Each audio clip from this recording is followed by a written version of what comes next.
आज पवित्र रथयात्रा उत्सव उपलक्षे ये भक्तमय यह एक आनंददायक तेणु आम श्रोत्रिय ब्राह्मण हिसाब से मुख्यमंडपासीन पंडित हिसाब से आज 3टी रथंकर प्रतिष्ठा कार्य समापन करी श्री जगन्नाथ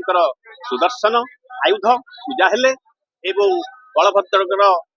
हल भूषण एवं सुभद्रांकर पद्म यही आयुध गुड़िक पूजा करा रथ प्रतिष्ठा सारी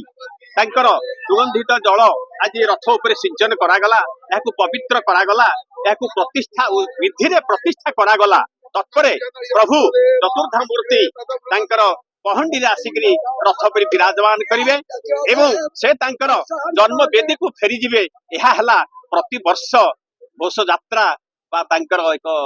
जन्म स्थान को गंतव्य स्थल रे पहुंचीबा एक उत्सवर जो पवित्रता महात्म्य आज मन रखा ये यात्रार आयोजन हमर सब भाई माने जो माने घंटा सेवक भाई माने प्रस्तुत होइके आसलण केमती एक्चुअली देवकर ए धाड़ी पहुंडी आरंभ हो रथारूढ़ हेबे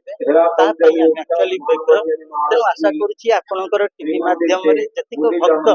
ए एक्चुअली दर्शन करिवे पहुंडी दर्शन करिके निजको कृतार्पण करिवे तेणु ये गोटे आनंद परिवेश तेणु एक्चुअली आज प्रधान समय हे जाई हम मंदिर भीतर प्रवेश करते संगे संगे पहुंडी आरंभ